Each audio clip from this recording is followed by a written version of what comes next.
She opened the attic door and saw her father, frail, thin, sitting in a wooden chair. The father she buried 7 months ago. Elena's phone slipped from her hands. This wasn't possible. She attended his funeral. She wept over his casket.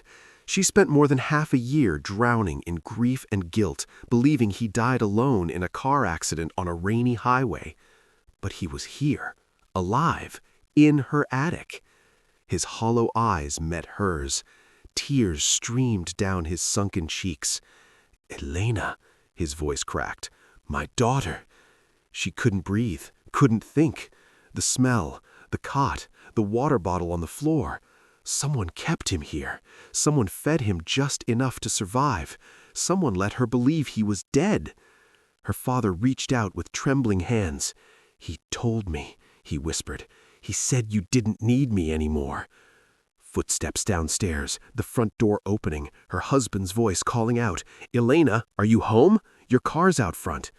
And her father whispered the words that destroyed everything. "Don't let him know I told you, please. He'll kill me this time." And what happens next will change everything. Stay with us, because this story will leave you speechless. Hello, friends. Welcome to our story. Before we start, please like this video, share, and subscribe. Also, tell us in the comments where you're watching from. Is it United States, London, maybe Canada, Jamaica, South Africa, or anywhere? We want to know. But we're getting ahead of ourselves, because to understand how a self-made woman could discover something this horrifying in her own home, you need to know who Elena really was. Not the powerful woman the world saw, but the wounded girl she'd been hiding her entire life. 20 years earlier, Elena was nothing. Her father worked 2 jobs to keep them alive after her mother walked out when Elena was 6 years old. He drove a taxi at night. He stocked shelves at a supermarket before dawn. His hands were calloused, his eyes always tired, but he never complained, not once. Every morning he would press a kiss to young Elena's forehead and whisper the same words, "You're going to be something extraordinary. You're going to make all of this mean something." And Elena believed him because he was her hero, her entire world. When other girls chased boys after school, Elena studied. When they went to parties, she read law textbooks borrowed from the public library. When they wasted summers, she built her future. "Make me proud," her father would say, smoothing her hair. And she did. By 26, Elena had passed the bar exam with the highest score in her state. By 30, she was a named partner. By 35, she ran her own legal empire, the most feared corporate attorney in the country. Sharp suits, a private driver, a penthouse apartment, the world at her feet. But here is what nobody knew. Every single major decision in Elena's billion-dollar career went through one person first. Her father. Not her partners, not her senior associates, not even her husband. Her father. Late at night when the city slept, Elena's phone would ring. She'd step away from depositions, from client dinners, from her own bedroom to take his calls. "I've been reading about that acquisition," he'd say, his voice gentle but firm. "I don't have a good feeling about it." And Elena would cancel it. "That non-profit board they want you to join, I think you should start your own instead, one where I can advise you." And she would. "You're working yourself to death. Come home for Sunday dinner. I miss you." And she'd rearrange her entire week. Her partners didn't understand why their firm's rainmaker would suddenly drop a case. Her colleagues didn't know why she'd reverse a strategy overnight. Her clients grew nervous with her unpredictable shifts. But Elena always had the same explanation. "My father raised me alone. He sacrificed everything for me. The least I can do is honor his wisdom." It sounded beautiful. It sounded like devotion. It sounded like gratitude. It was none of those things. It was control wrapped in love, disguised as loyalty. But Elena couldn't see it, because when you've been raised since childhood to believe that love means debt, you can't tell the difference between guidance and ownership. And then she met Marcus. He was unlike any man she'd ever encountered. Warm, steady, creative. He worked as a landscape architect, building beautiful things with his hands, asking nothing from anyone. He didn't need her prestige. He didn't need her connections. He just wanted her. Their first date lasted 7 hours. They talked about everything: family, fear, the future. Elena felt something she had never experienced before: peace. For the first time in her life, someone saw past the armor. Not her firm, not her reputation, just her. 3 months later, he proposed at a small garden he designed himself, and that's when everything changed, because her father didn't approve. "He's not right for you," he told Elena over coffee in his modest apartment that she paid for. "A man like that will slow you down." "But I love him," Elena said. Her father's eyes filled with tears, real tears that rolled down his cheeks and made Elena's chest collapse with panic. "After everything I gave up for you," he whispered, "after all those years driving strangers around at midnight, stocking shelves before sunrise, this is how you repay me? By choosing some gardener over your own father?" "I'm not choosing anyone over you. I'm just getting married." "If you marry him, I don't know how I'll go on." Her father pressed a hand to his chest like his heart was splitting. "I might as well not be here anymore." Elena felt sick. The room tilted. Her father's pain had always been her pain. It always had been. But she married Marcus anyway, and her father showed up to the wedding anyway, sat in the front row and smiled with his mouth while his eyes stayed cold the entire ceremony. The first year of marriage was extraordinary. Elena and Marcus built a life together. They bought a beautiful Victorian townhouse. They cooked elaborate meals on Sunday nights. They made plans for children. But her father was always there, always present, even when he wasn't in the room. Phone calls every morning, "Just checking in, sweetheart." Texts throughout the day, "Just making sure you're eating right, wondering if you need anything." Sweet words, loving words, but they came with invisible hooks attached. Marcus noticed them first. "Your father called again," he'd say gently. "That's the 4th time this week." "He worries about me," Elena would respond. "It's just how he shows love." "But Elena, we're at dinner. Can't it wait?" Her phone would ring again, her father's name glowing on the screen, and she'd always answer, every single time. Marcus started feeling like a roommate in his own marriage, like he was competing for his wife's attention against a man who had 35 years of practice, and he was losing. But the phone calls were only the beginning. Her father would appear unannounced. He had a key to the townhouse, a key Elena gave him years before they married, and he simply kept it. Marcus would come home from a site visit to find his father-in-law sitting at the kitchen table going through their mail. "Just making sure nothing important slipped by," her father would say. He'd rearrange Elena's home office without asking. "Better energy in here this way." He'd leave notes about the state of the house. "A home this expensive should be kept cleaner." And when Marcus tried to raise these things with Elena, she always defended her father. "He's just being helpful. He means well. He raised me alone. The least we can do is be patient." Patient, as if Marcus's comfort in his own home didn't matter, as if his boundaries weren't being walked over every week, as if his marriage wasn't being quietly supervised by someone who had never wanted it to exist. But the real cruelty began at the monthly family dinners.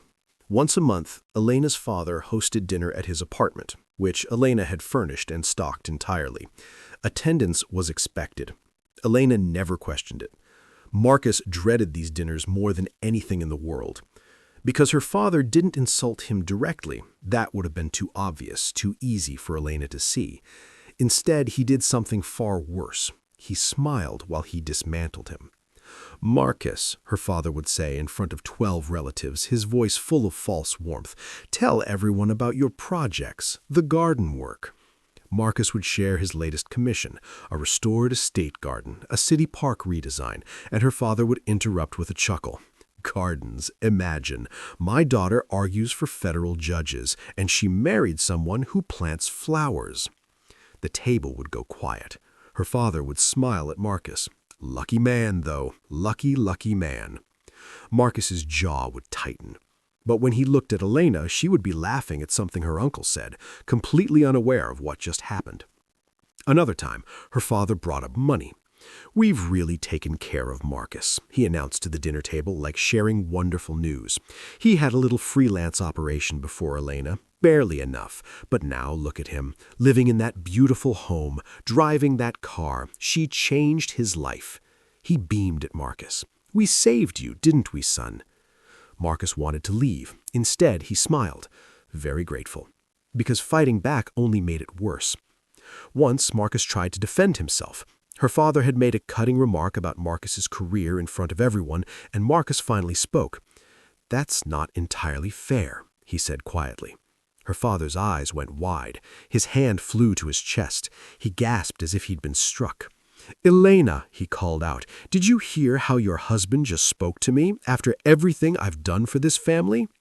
The tears arrived instantly, perfect tears that made the whole table uncomfortable. Elena rushed to her father's side. "Marcus, apologize." And he did, in front of everyone, while her father accepted the apology with practiced grace and a real smile of victory. That night, Elena barely spoke to Marcus for hours, her father calling repeatedly to describe how hurt he felt. And Marcus learned the lesson. Never fight back. It only makes you the problem. But the cruelest wound came later, after Marcus lost his biggest client, the contract that represented nearly a third of his income, the partnership that had taken 3 years to build. One morning, it was simply gone, terminated without explanation. Marcus came home devastated, pale, shaking. Elena held him. She promised they'd figure it out together. Her income more than covered everything. This was temporary. Her father visited that weekend and brought a casserole. "These things happen," he said, patting Marcus on the arm. "Some men just aren't built for the business world. The instincts either exist or they don't. Nobody's fault." Marcus stared at this man who smiled while reducing him, this man who controlled every corner of his marriage, this man who would never, ever allow him to be enough. And something inside Marcus cracked. Not loudly, not dramatically, just a small fracture in his foundation that would keep spreading, month by month, until one day it would become a canyon. 2 months later, Marcus tried to leave. He packed a bag while Elena was in court. Just enough for a week. He'd stay at a hotel, breathe, decide whether this marriage could survive. But before he reached the door, Elena's phone rang. Her father calling, sobbing, "Elena, I think I'm having chest pains. I can't breathe properly. Please come." Elena raced home, not to her husband, to her father. She found him sitting in his armchair, perfectly composed, holding his side with theatrical distress. "I just had a terrible feeling," he said between quiet sobs, "like I was going to lose you, like Marcus was going to take you away from me forever." "Dad, Marcus isn't taking me anywhere." "But what if he makes you choose? What if he gives you an ultimatum?" Her father gripped her hands. "If that happens, Elena, I might as well not be alive. I cannot live in a world where you choose him over me." Elena stayed with her father that night. She called Marcus. "Family emergency. I'll be home tomorrow." Marcus sat alone in their townhouse with his packed bag by the door and understood something terrible. He would never be able to leave, because her father would always find a way to pull her back, with tears, with guilt, with threats of dying. He was trapped, and that is when the thought first appeared in his mind. Quiet, dark, terrible. What if her father just ceased to exist? The thought horrified Marcus at first. He pushed it away, told himself he was being irrational, but it kept returning, growing stronger each time, because every day her father tightened the chain around Elena's neck, and every day Marcus suffocated a little more. He wasn't planning anything, not yet. He was just thinking, and that is always how it begins. The darkness doesn't charge at you. It whispers, it suggests, it waits for you to be desperate enough to listen. Marcus was almost there. Almost. 7 months later, everything collapsed in a single night. Elena was in Washington, D.C., the most important trial of her career, a class action suit against a pharmaceutical company worth hundreds of millions in damages for her clients. She was standing at the plaintiff's table when her paralegal burst into the courtroom, white-faced, and slid a folded note across the table. The judge called a recess. Elena read the note. 7 missed calls, multiple messages, all saying the same thing. Accident. Your father. Come now. Elena's legs nearly buckled. She asked the judge for an emergency continuance, flew home on the first available flight. The next 5 hours were the longest of her life. She tried calling everyone, the hospital, her father's neighbor, her cousin. Nobody would tell her anything except, "You need to get here, Elena." Those words terrified her more than any courtroom ever had, because they meant it was serious, truly serious. Elena stared at the plane window into darkness, and all she could think about was the last thing her father had said to her before she'd left for Washington. "Come home safe, sweetheart. I'll miss you." "I'll only be gone a week, Dad." "I know, but I always worry. You're all I have." She laughed softly. "I'll call you when I land." She never got the chance, because 2 hours after her flight departed, her father's car had gone off a rain-slicked road on the highway outside the city. Elena landed to a nightmare. The stretch of road was still marked with orange cones, police photographs, a tow truck. Her father's car had been pulled from a ditch. First responders had tried to revive him at the scene. He was pronounced dead before the ambulance reached the hospital. Elena stumbled from her driver's car and stood on the shoulder of that highway, and her knees buckled into the wet grass.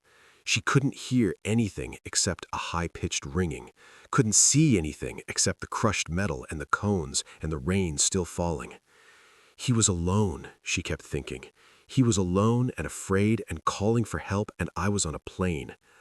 Marcus arrived within minutes. He must have driven straight there. His eyes were red, his hands shaking. He gathered Elena into his arms and held her while she shattered.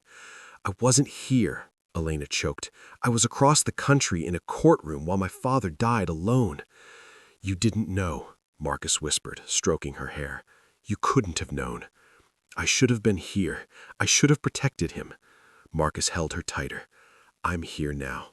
I'll never leave you, I promise." Elena believed him, because in that moment, Marcus was all she had left. The investigation moved quickly. Wet road, poor visibility, loss of control. These things happen in bad weather. Nobody's fault, just a tragedy. Elena wanted to see him one last time at the hospital, but the doctor stopped her. "Miss Vasquez, we strongly advise against viewing. The injuries from the impact were severe. We've confirmed identity through other means. Seeing him this way will not give you closure. It will only give you trauma." Elena wanted to argue. Marcus took her hand. "Listen to them, Elena. Remember him the way he was." So she signed the paperwork without viewing the body. Closed casket service. The funeral director was apologetic and gentle. Elena stood at the front of the chapel in black, staring at the sealed mahogany box, and she could not stop thinking, "He's really in there. My father is really gone." 250 people attended. Colleagues, neighbors, cousins, old taxi regulars who'd heard about him over the years. Everyone had a story about how devoted he'd been to his daughter, how he'd sacrificed his entire life for her, how nothing had mattered more to him than Elena's success. Elena listened and felt herself drowning in guilt, because she hadn't always been perfect to him. She'd gotten married despite his objections, she'd missed some of his calls, she'd chosen Marcus sometimes, and now her father was dead, and she would never have the chance to make things right. Marcus stood beside her through the entire service, holding her hand, being the solid one. "He knew you loved him," Marcus said softly. "He knew." Elena nodded, but she didn't believe it. They buried the casket in the family plot. Elena watched them lower it into the ground, and something inside her was lowered with it. The man who raised her, the man who bled for her, the man who had loved her first and most. Gone forever. The weeks following the funeral were the darkest of Elena's life. She barely ate, barely slept. She'd wake at 3 a.m. reaching for her phone to call him, and then the remembering would arrive like a wave and take her under. The guilt consumed everything. Every choice she'd made that disappointed him played on a loop. Every time she'd chosen Marcus over him. Every call she'd let go to voicemail because a deposition was running long.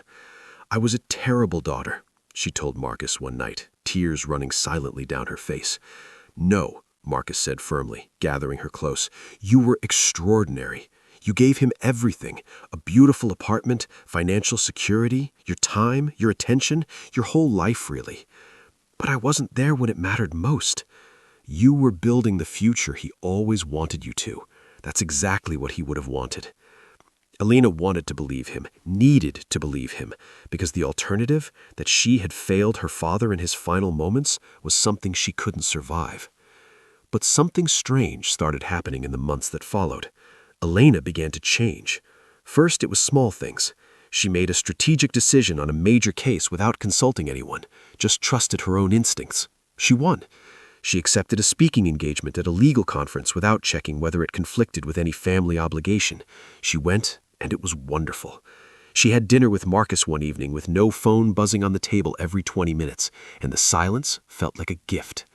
"You seem different," Marcus told her one night. They were sitting on the back porch, watching fireflies appear in the garden. "I feel like I can actually breathe," Elena said quietly. "What do you mean?" She thought for a long moment. "I loved my father. I will always love him. But I wonder sometimes whether I was living my life for him instead of for myself. Does that make sense?" Marcus's expression flickered with something Elena couldn't quite name, but he nodded slowly. "That makes complete sense. I feel guilty even saying it out loud." "You're not betraying anyone," Marcus said softly. "You're just finally growing into yourself. That's all any parent really wants for their child." Elena reached for his hand. "Thank you for staying through everything. I know I didn't always put you first." Marcus squeezed her hand. "You're my wife. I'll always be here." And he meant it. Elena could see it in his eyes. For the first time in their marriage, they felt like partners. No third voice, no guilt pulling her in a different direction. Just the two of them, whole. 3 months after the funeral, Elena was thriving. Her casework was sharper than ever. She took on cases she personally believed in rather than ones her father had steered her toward. She hired associates based on her own judgment. She restructured her firm without asking a single soul for approval. Her partners noticed. "The firm's never been stronger," they told each other. Her closest friends noticed. "Elena's finally herself," they said. Even Marcus noticed his wife becoming the woman he'd always sensed she could be. Fearless, decisive, free. "I think grief changes people," Marcus told her one morning. "Maybe," Elena said. "Or maybe losing him made me realize I have to live fully enough for both of us."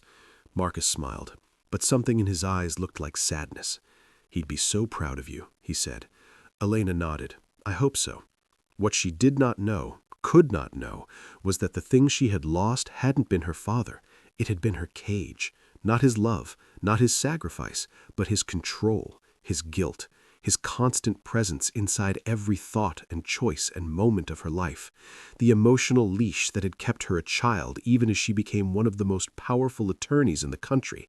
And now that leash was gone, burned away in grief, or so she thought. 7 months after the funeral, Elena's life was unrecognizable in the best possible way. She had launched her own foundation, a legal aid organization for working-class families, something she had always dreamed of but never pursued because her father had suggested it was a distraction from real success. She reconnected with women friends she hadn't spoken to in years. She started therapy. "I spent so many years afraid," she told her therapist, "afraid of disappointing my father, afraid of not being grateful enough for everything he did, afraid that if I chose myself, it meant I didn't love him." "And now?" her therapist asked. "Now I'm sad, but I'm not afraid anymore." It felt like liberation. Marcus watched all of this unfold with quiet, satisfied attention. His wife was becoming whole. Their marriage was finally breathing. The long nightmare was over. Or so Elena believed. On a Thursday afternoon, everything fell apart. Elena came home unexpectedly, leaving the office early for the first time in years. She had a headache, wanted only to lie down in her own bed. Marcus was supposed to be at a client consultation, so she expected the house to be empty. She was climbing the stairs when she heard it, a sound, faint, distant, coming from above. Knock, knock, knock. Elena stopped, listened, silence. Old houses settle. Wood shifts in the heat. She continued up the stairs. Knock, knock, knock. There it was again, clearer this time, coming from the attic. Elena's heart began to pound. Someone was up there. She had no reason to go to the attic. She almost never did. It was full of old boxes. Marcus managed it occasionally. She moved toward the attic door at the end of the hallway, pressed her ear against it. Knock, knock, knock. Definitely from inside. Hello? Elena called. Silence. Then, faintly, a voice. Weak, desperate. Help me. Elena went cold to her core. She grabbed the door handle. Locked. Of course it was locked. She didn't even have a key. She called Marcus, straight to voicemail. Marcus, call me immediately. Something's wrong. Someone's in the attic. She couldn't wait. She ran to the garage, grabbed a screwdriver and a hammer, came back and attacked the lock. It took 4 minutes of work before it gave. The door swung open. Darkness. A pull chain somewhere. The smell hit her. Stale. Human. Close. Elena pulled the chain.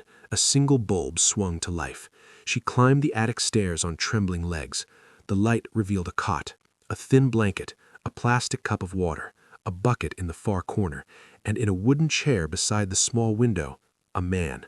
Thin, his face hollow, his clothes hanging from his frame, but his eyes were hers. She had looked at those eyes every morning for 35 years. Dad! The word fell from her mouth like something dropped. Her father's eyes filled with tears. Elena. His voice was barely sound at all. My daughter. Elena's phone hit the floor. She didn't hear it land.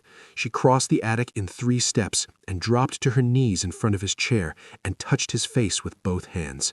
He was warm. He was real. He was breathing. You're dead, she whispered. They told me you were dead. I buried you. I identified the paperwork. There was a funeral. I know what you were told, her father whispered. I know what he made you believe. The front door opened downstairs. Marcus's footsteps in the hall. His voice, easy, casual, calling up. Elena, I saw your car. Are you home? Her father's grip on her wrist was sudden and fierce. Don't let him know I told you. Please, he'll kill me this time. He promised.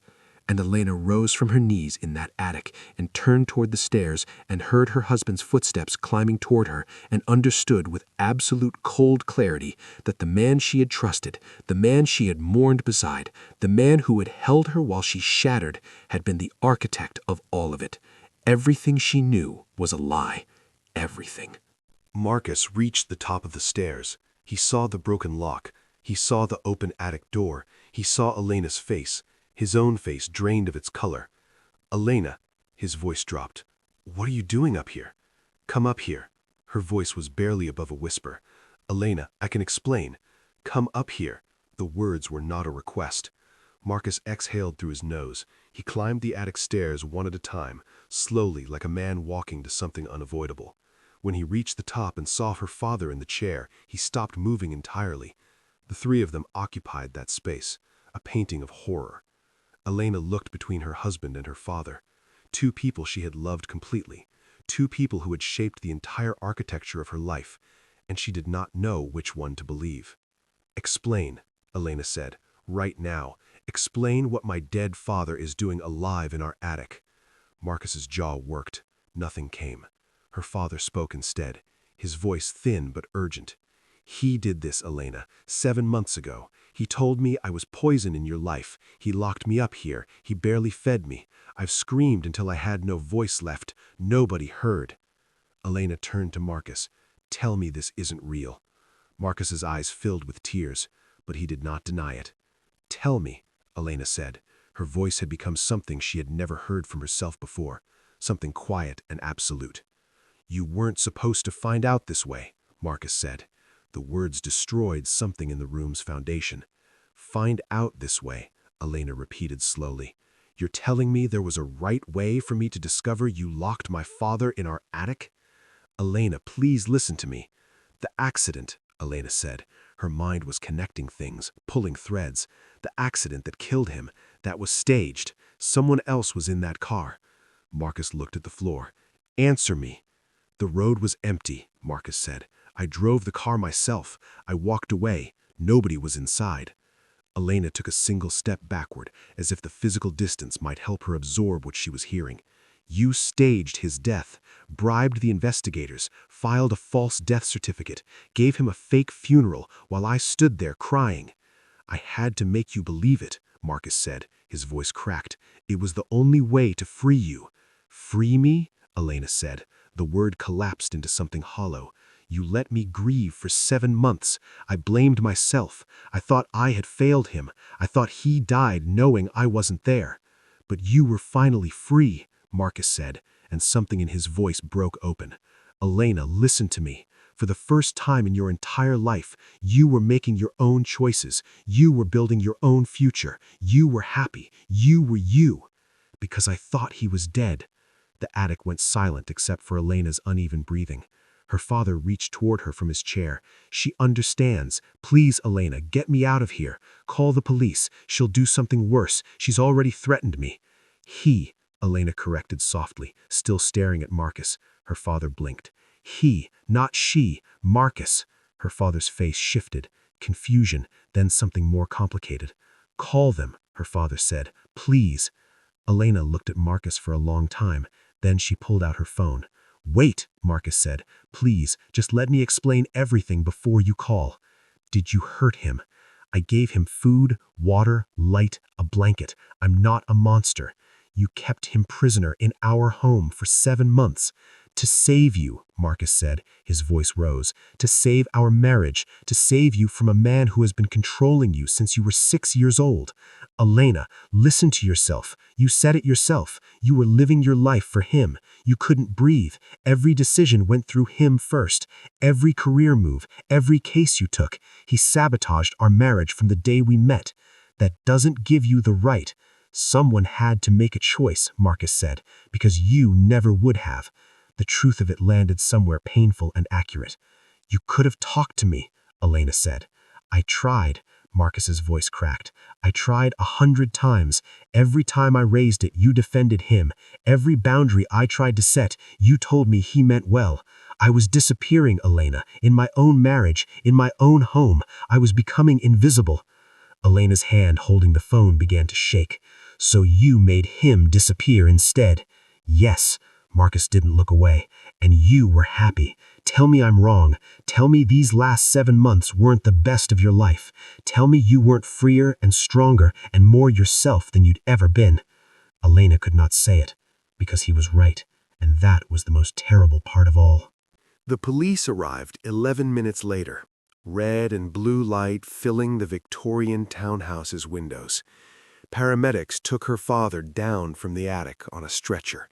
He was weeping, reaching for Elena's hand. She walked beside him to the ambulance and held his hand until they would not let her any more. Then the officers led Marcus out in handcuffs. He did not resist. He walked with his chin level, his eyes steady, and as he passed Elena, he stopped. I'm sorry, he said. I never wanted to hurt you. Elena believed him. That was the unbearable part. She believed him completely, and she stood in front of her own home, watching both men leave, and understood that she had never truly belonged to herself. She had always been a territory that someone else was defending. The police station was cold and fluorescent. Elena sat in a small interview room, staring at the gray table, feeling nothing and everything at once. A detective sat across from her, late 40s, professional, not unkind.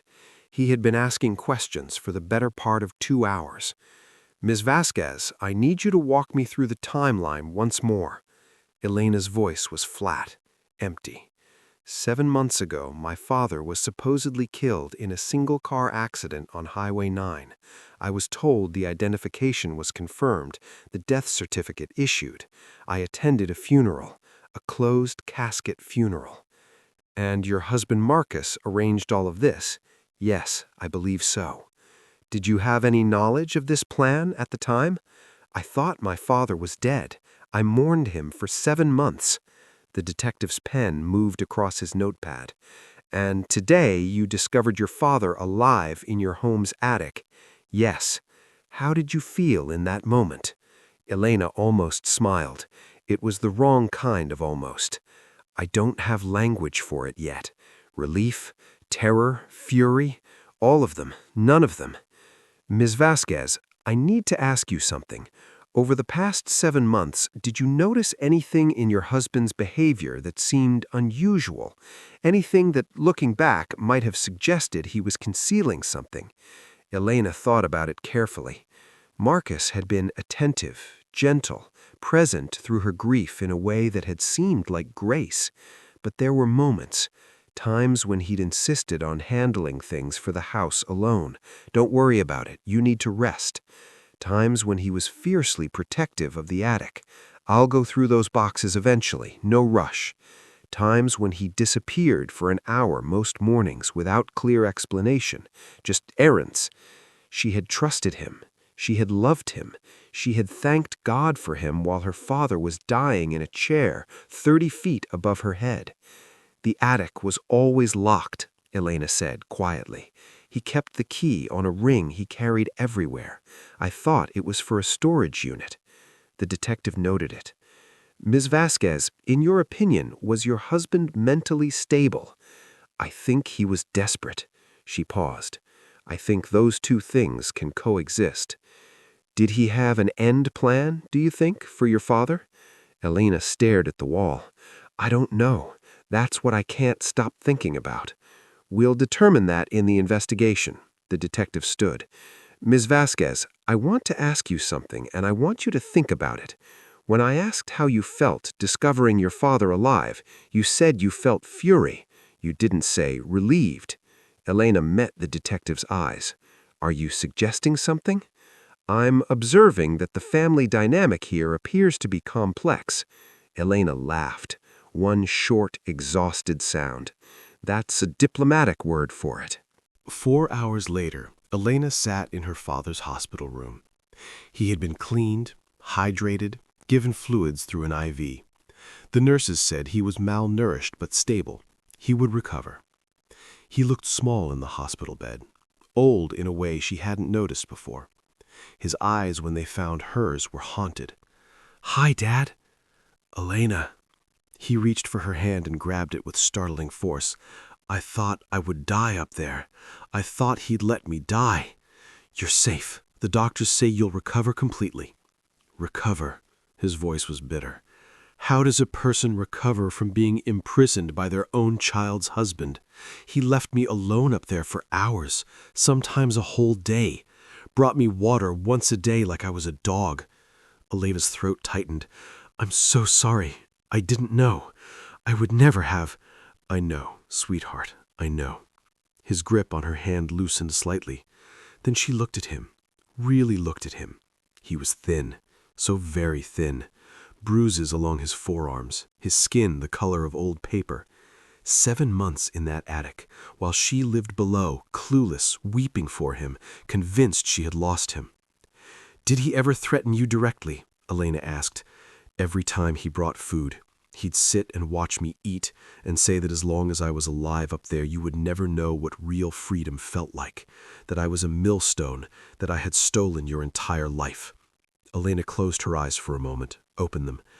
"Dad, I need to ask you some questions, and I need you to be honest with me." Her father stiffened. "Of course." "Did you ever investigate Marcus?" Silence. "Dad, I was protecting you. That's not what I asked." He shifted against his pillows. "I needed to know who he was. Did you humiliate him deliberately at family dinners?" Her father's eyes moved away from hers. "I was protecting my daughter from a man who I believed was beneath her." "Did you fake medical emergencies to pull me away from him?" No answer. "Did you have a private investigator look into his background?" Still nothing.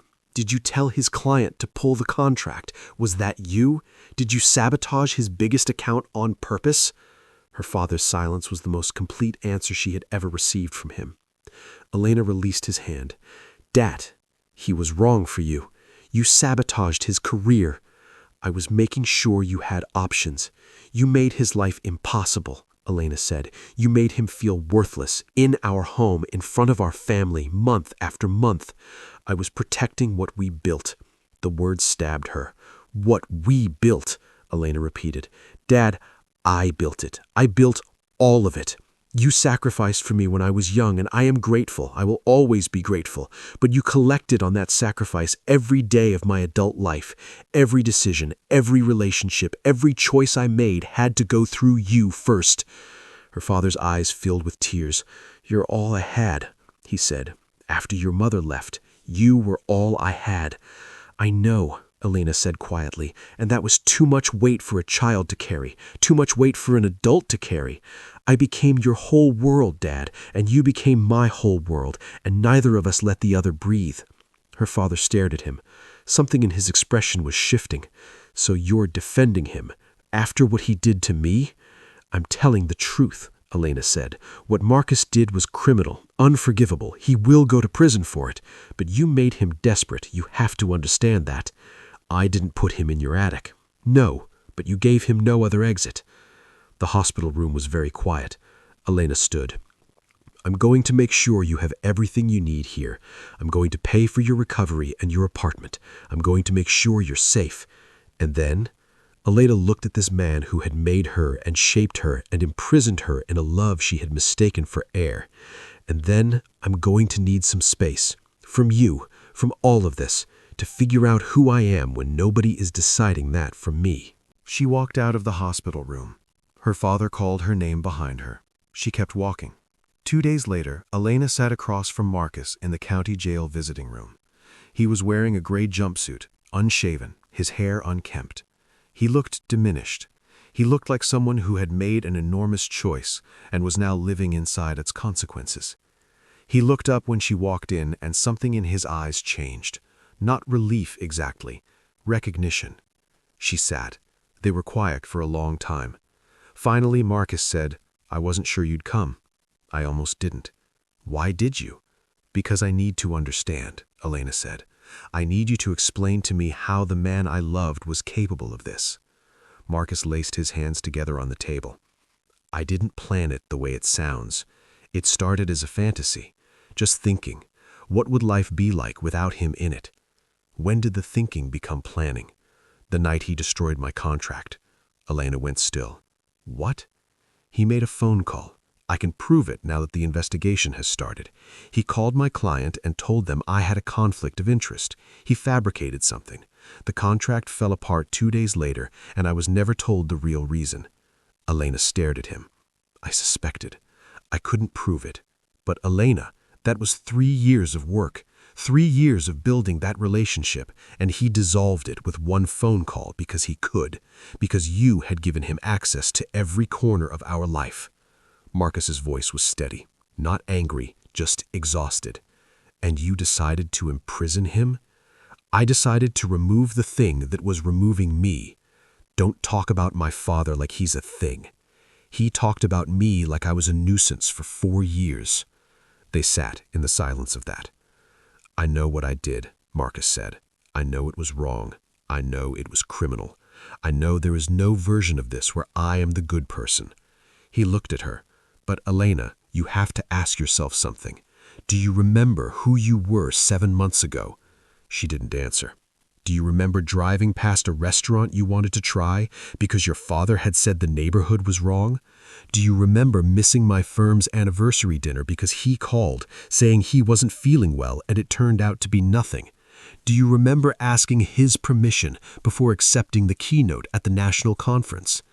Elena felt something burning behind her eyes.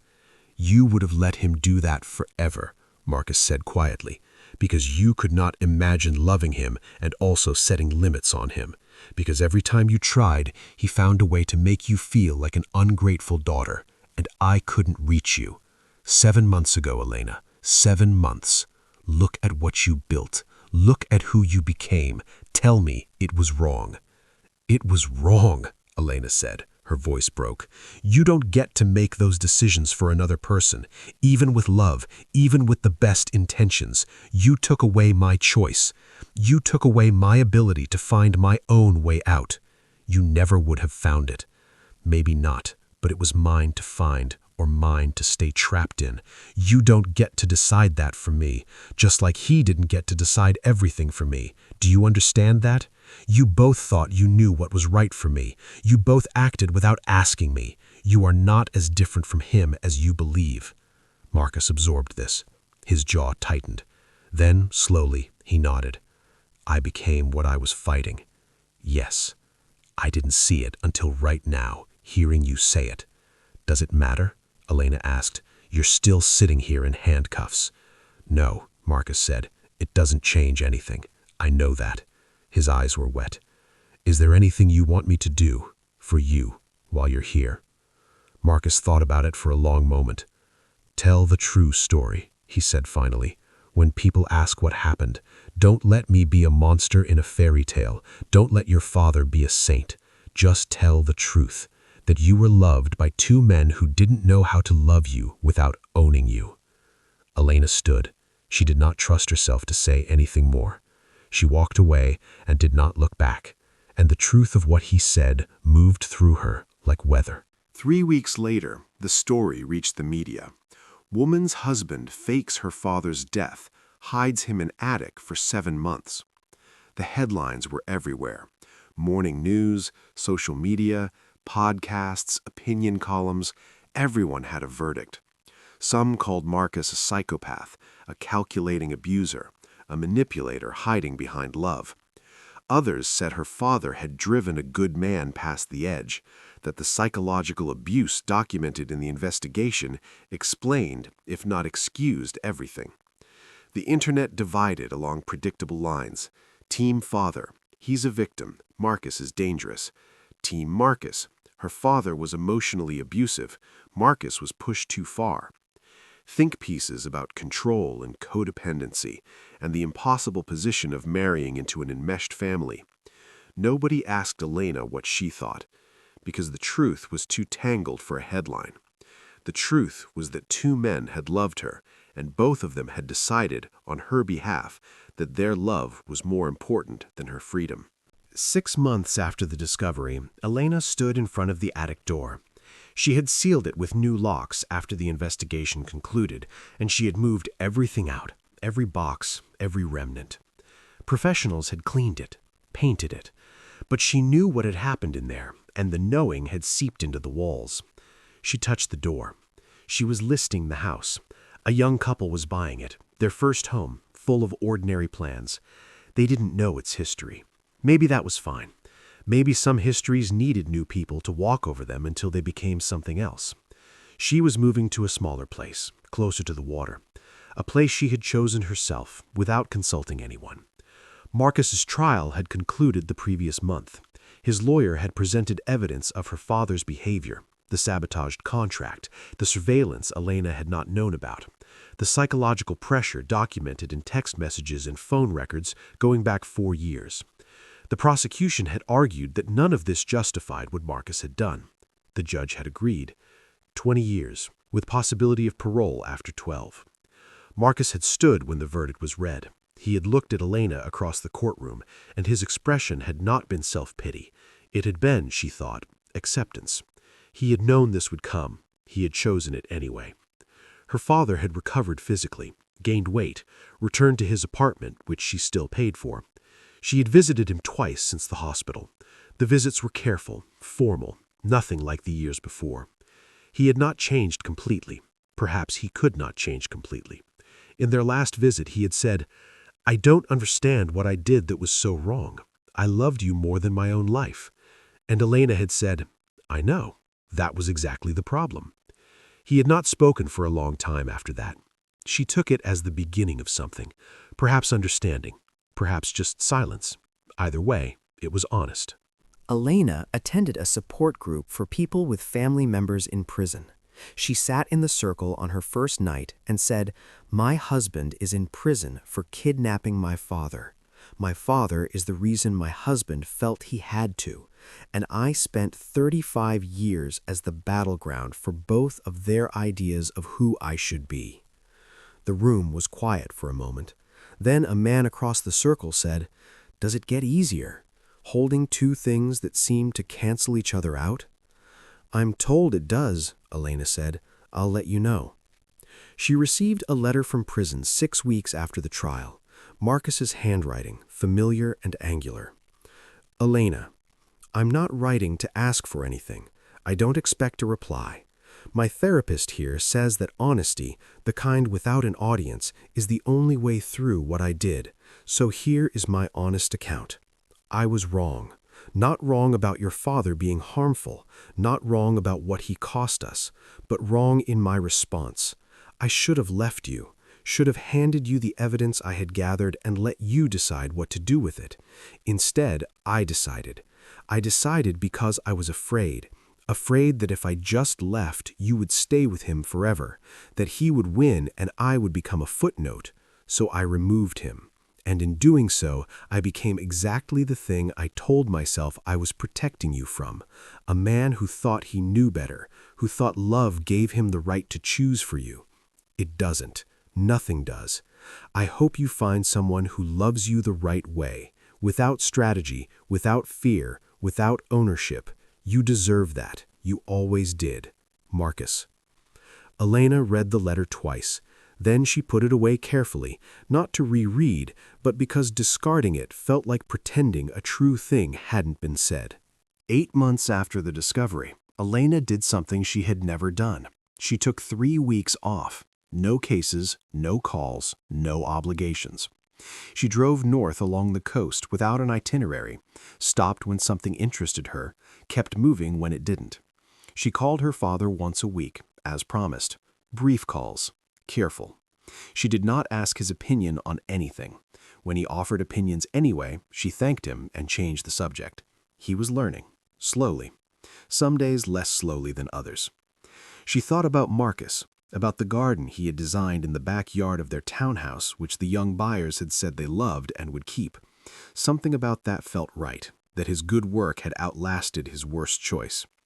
She thought about herself, who she was at 35 without the weight of someone else's need pressing down on her decisions. She was still learning the answer. On the last evening of her drive, she parked at a coastal overlook and sat on the hood of her car and watched the sun go down over the water. She had her phone in her bag and did not take it out. No one was expecting a call. No one was waiting for her to check in. The quiet was vast and clear and entirely her own. She thought about love, real love, the kind she had read about in depositions and heard about in therapy sessions and had not, she thought, yet fully experienced for herself. Love that did not require a ledger. Love that did not calculate sacrifice and demand repayment. Love that did not confuse devotion with ownership or protectiveness with control. Her father had tried to love her this way and had not known how. Marcus had tried to love her this way and had not known how. Both of them had started from real feeling and arrived at imprisonment. Physical or emotional, the result had been the same. She was someone's territory, and she had nearly accepted it as the definition of being loved. She was done accepting it. Elena slid off the car hood, stretched, listened to the water. The sun was almost gone. She would find a small restaurant, eat alone, contentedly, drive to whatever was next.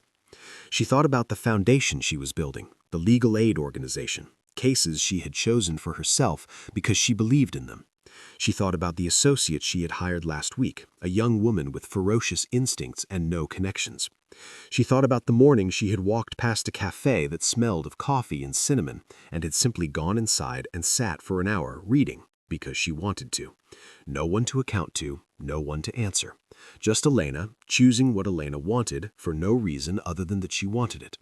It had seemed impossibly small. It had been the grandest thing she'd ever done. She got back in the car. Her father's number sat in her contacts. Marcus's name was still saved there too. She didn't delete it. Deleting it would be pretending he hadn't existed, hadn't mattered, hadn't loved her in his broken way. She kept it as a reminder, the same way she kept the letter in its drawer, that love without limits is not love, that protection without consent is control, that fighting control with control saves no one. Her father had tightened around her from fear of losing her. Marcus had removed her father from fear of losing her. Both of them had caused the thing they were trying to prevent. And Elena was learning to live. Not for anyone else's idea of her, not toward anyone else's vision of her future. Not to repay a debt or satisfy a need or remain within the boundaries someone else had drawn. She was learning to live as a woman who belonged entirely to herself. The road curved. The water disappeared behind the cliffs. She drove into the dark with the windows down and the radio playing something she had never heard before. She reached for the dial, turned it up, and let herself enjoy the music without wondering whether anyone would approve. Free. Not the freedom that is given, not the freedom that is declared by someone else on your behalf, the freedom that is found, alone, in the quiet, when all the voices that said they were doing it for your own good have finally gone silent, and you can hear for the first time what you actually want. The attic door was sealed. The mansion would have new owners soon. Her father was learning, slowly, what it meant to love someone without possessing them. Marcus was serving his time, sitting with what he had chosen. And Elena was driving into whatever came next. Hers. Completely. Finally. Hers. Inspired or heartbroken? Let us know in the comments. Kindly like, share, and subscribe. Comment where you're watching from and your thoughts. Which part got to you the most? Thank you, and see you in the next video.